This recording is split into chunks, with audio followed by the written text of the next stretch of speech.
Hello friends, January 30 is a very important date in the history of modern India. This is the day in which the father of our nation, Mahatma Gandhi, was assassinated. But what I thought of saying was, instead of going into the politics of why he was assassinated and things like that, I wanted to describe the last day, that is Jan 30, 1948. So what did Gandhiji do on that last date, and why he forms a very significant part in the history of India, or even to the present day, or even to the future, why he is so important to our country. So that is what we will see in this video. So let us go into the video.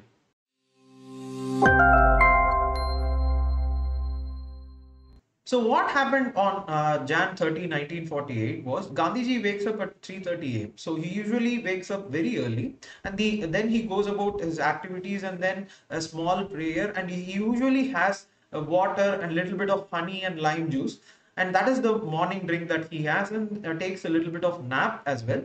Then he wakes up at 7 a.m. and his appointment starts. But one interesting fact which I noted was, even at that age, even during the last day of his life, he was learning something new. Learning something new means he was learning Bengali.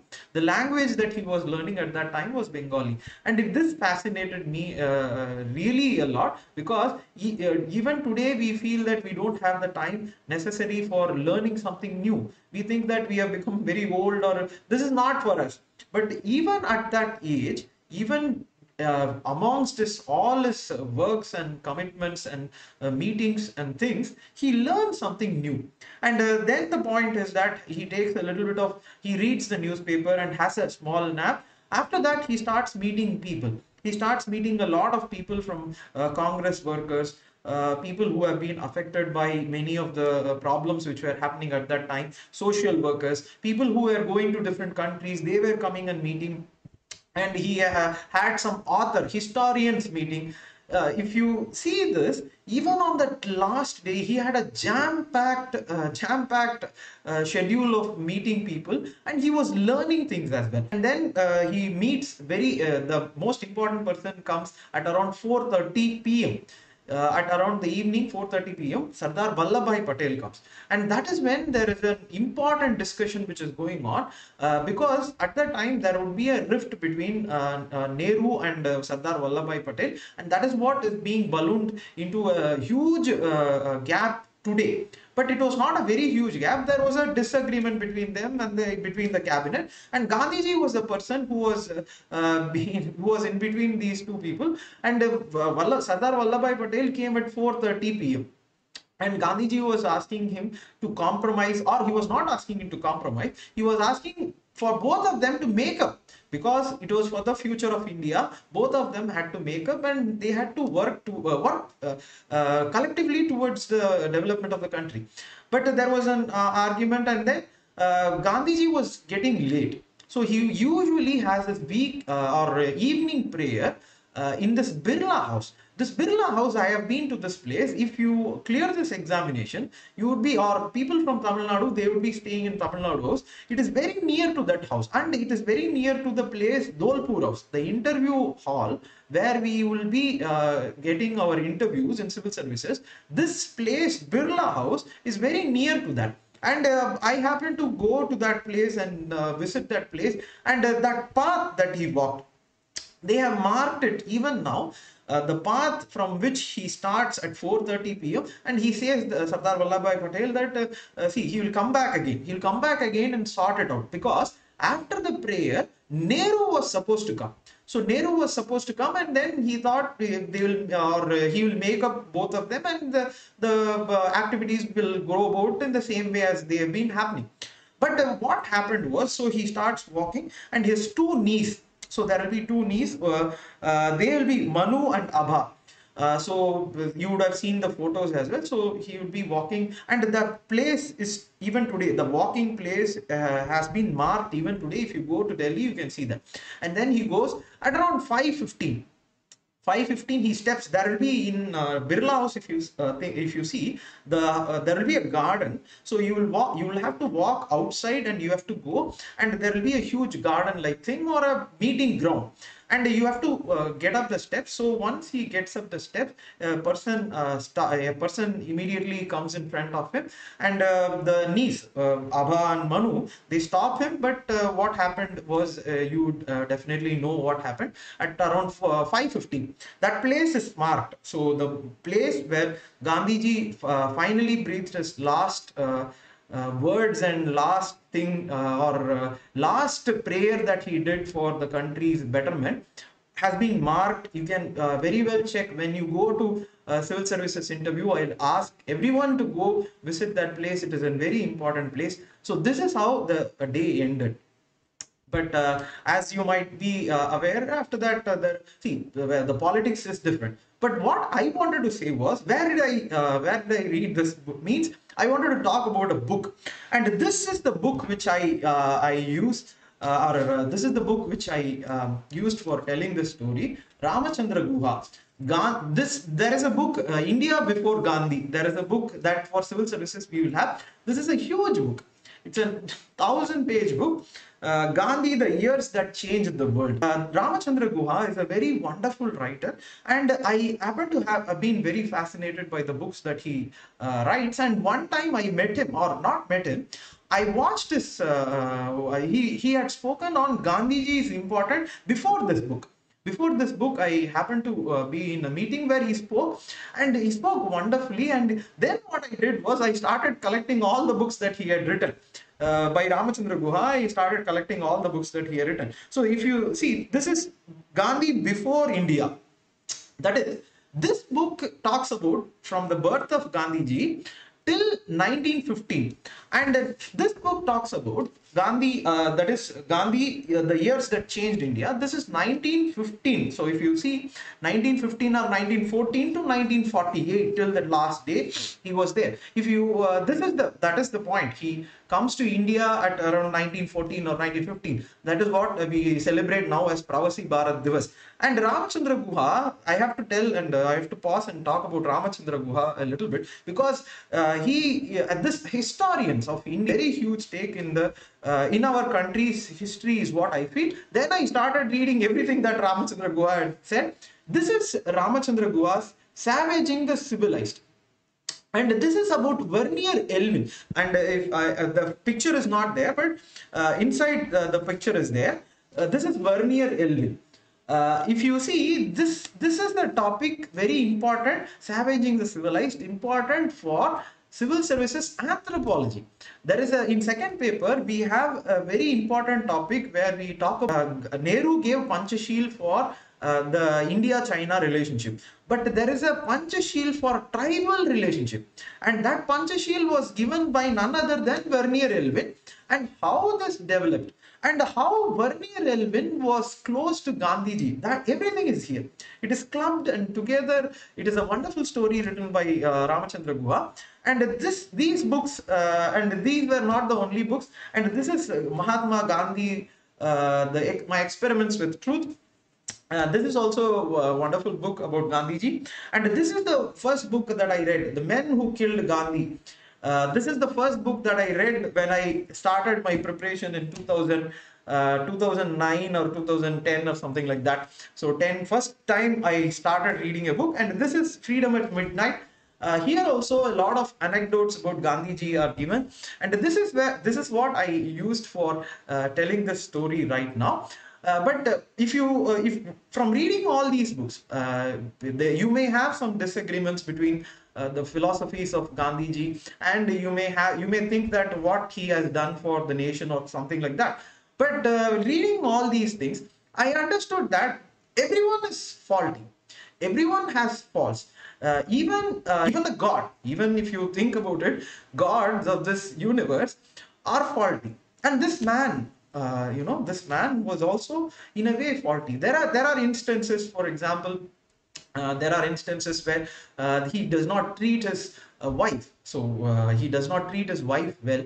And there are instances where he talks about when he is in South Africa, there is a crude understanding of what is the meaning of race. And he also happens to be, or during the start of his career, he also happens to have this backward thinking casteist mindset also. But the thing that I understood from all these books is that he grew up as a person. Like the way a nation evolves, or how we as an organism evolved, he evolved as a person. He evolved as a leader. He evolved as a leader he formed an umbrella. He formed an umbrella. There is if you see, even if this video is there, means there is bound to be difference of opinion in so many spheres, which I say. But if you imagine, he was an umbrella for India.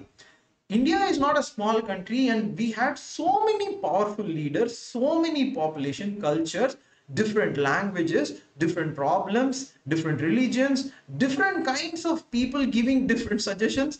But if you imagine that scenario, he formed an umbrella under which everyone grew, under which every sphere of philosophy grew under his umbrella, and he gave a direction to the country as a lightning arrestor. I see Gandhiji as a lightning arrestor, because in this book, in Ramachandra Guha's book, this initial days, I think I read in this book, there is an incident. Why I say is lightning arrestor is that there is an incident where he in South Africa, he starts a movement, and then he takes back the movement because the clauses that he had given for the movement were are established partially. But what happened was, his followers in South Africa, they become angry, and they beat Gandhiji to an extent that he is not able to get up for 2 months. He becomes not hospitalized. Usually, he is not a person who is very much into this hospitalization. But he recovers in the house, and he is not even able to eat. This happened in South Africa. He understood at that very moment itself that whatever he is doing, seems to be in repercussions, or there will be repercussions. There will be views against what he is doing. But his job is to do the morally correct thing for the country as a whole, and to remove this colonialism from India. And that is what he stuck. And that is what I remember about this person. There can be many interpretations, but on this day, I feel that what he has done to India is a very tremendous thing, which we are privileged to have such a person in our country. And I would like to conclude with one event that I read from this Freedom, because that is not from this book, Freedom at Midnight. I read from this book. This is also a very nice book. Freedom at Midnight. You can check this book also. I read an incident where Gandhiji would be, if you imagine, he had actually given up many of the things, and he used to not wear even a proper dress that you would very well see from all the pictures that are there. But at one point, he also gave up all the materialistic things, and he used to carry only a few things. He used to carry one sandal, and that is there in Birla House. All the things are there. The sandals, the last thing that he had as possessions, there it is in the Birla House. In that, there was one watch. There was a handheld watch he used to have. Earlier times, you would have seen in many movies also, there will be a handheld watch. And he used to have that. While coming from, there was an incident in Bihar and West Bengal. He was attending to that, and he was then had to come to Delhi to meet Lord Mountbatten. So what he did was, he took the train and he came back here. But during that passage, and what happened, he usually travels in the third class, or the last class, or the least costliest ticket. That is what he did after coming to India. And the point, what happened was, his watch was stolen. His watch was stolen, and he comes back, and he is in Birla House. He's in Birla House. He's telling everyone, this is the watch that I had, or the minimum position that I had has been taken away from me. But he says, this watch will come back to me. He says with conviction, this watch will come back to me. And as he said, one day a man comes back. A man walks into Birla House, the same Birla House, the prayers and everything happened. A man walks into Birla House, and he asks for Gandhiji. and everyone says he is busy and things like that. And he says that he has some possession that Gandhiji had left it somewhere. And then the point was that then he shows the watch, and they take him to Gandhiji.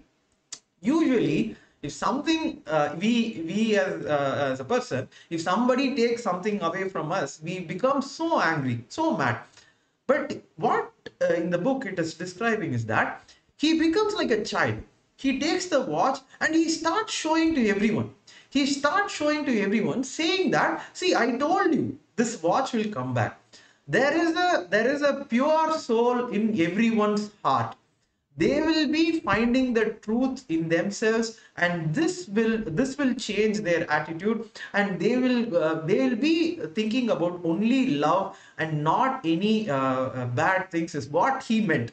And then he starts showing everyone that, see, this is the person, he has changed, he is the god in he is the person, god in love, he is the person. He starts introducing to everyone. That person becomes naturally uncomfortable, thinking he was the person who stole that watch. But he is being introduced by Gandhiji as a person, as a god in love. And this is what, if you see, this is what is the meaning of Gandhiji. That is, I read, there is a book by Dostoevsky, Crime and Punishment. The meaning of that book is a very dense and complex plots will be there. The meaning of what Dostoevsky says is that you can have prisons, you can have so many laws, you can have police station, you can have anything. But for a society to become morally correct, it is in the heart of the person, it is in the soul of the person. That is the only thing which will make the society an ethical and moral society.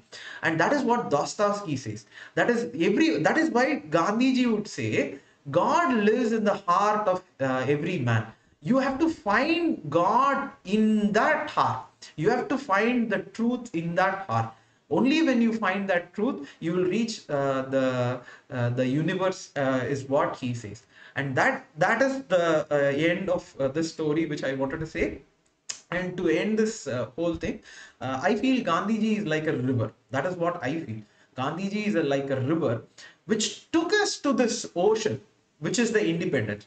And he took every tributary, not one or two, every possible person, even the person who abused him.